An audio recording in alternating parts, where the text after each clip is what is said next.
নমস্কার সবাইকে। আজ আমি আলোচনা করব ত্রিপুরার আপকামিং এক্সামিনেশনের জন্য কিছু ফ্লোরা এবং ফনার উপর ভিত্তি করে গুরুত্বপূর্ণ প্রশ্ন। তো আজকের প্রথম প্রশ্নটি হলো, কোনটি পরিযায়ী পাখি হিসেবে পরিচিত? তো সঠিক উত্তরটি হবে option number C, Siberian crane.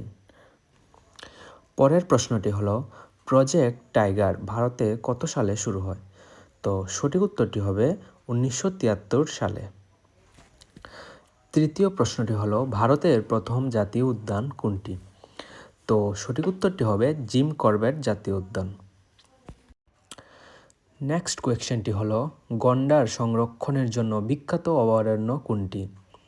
তো সঠিক উত্তরটি হবে কাজিরাঙ্গা ন্যাশনাল পার্ক। পরের প্রশ্নটি হলো, বায়োস্ফিয়ার রিজার্ভ এর মূল উদ্দেশ্য কী? এর মূল উদ্দেশ্য হলো জীববৈচিত্র্য রক্ষা করা। নেক্সট কোয়েশ্চেনটি হলো, ভারতের জাতীয় পাখি কোনটি? তো সঠিক উত্তরটি হবে অপশন নাম্বার বি, ময়ূর। পরবর্তী প্রশ্নে চলে যাই, সেটি হলো, চিপকো আন্দোলন কোন বিষয়ের সঙ্গে সম্পর্কিত? তো এই প্রশ্নটি খুবই গুরুত্বপূর্ণ, আপনারা মনে রাখবেন। তো সঠিক উত্তরটি হবে অপশন নাম্বার বি, বন সংরক্ষণের জন্য। পরের কোয়েশ্চেনটি হলো, পৃথিবীর ফুসফুস বলা হয় কাকে? তো সঠিক উত্তরটি হবে অপশন নাম্বার সি, বনভূমিকে।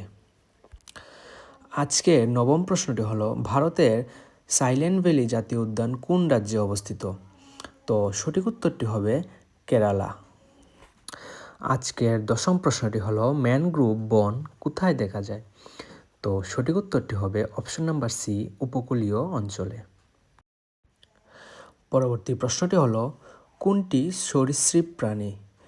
তো সঠিক উত্তরটি হবে অপশন নাম্বার বি, কুমির। নেক্সট কোয়েশ্চেনটি হলো, ভারতের বৃহত্তম ম্যানগ্রোভ বন কোনটি? তো সঠিক উত্তরটি হবে অপশন নাম্বার বি, সুন্দরবন।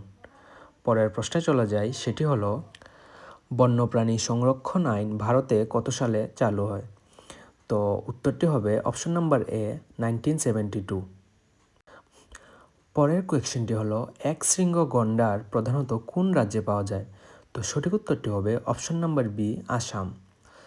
এবং আজকের শেষ প্রশ্নটি হলো, কোনটি চিরহরিৎ বনভূমির গাছ? তো উত্তরটি হবে অপশন নাম্বার সি, মেহগনি। তো বন্ধুরা, এরকম গুরুত্বপূর্ণ জিকে কোয়েশ্চেন পেতে হলে অবশ্যই আমার চ্যানেলকে সাবস্ক্রাইব করবেন। ধন্যবাদ সবাইকে।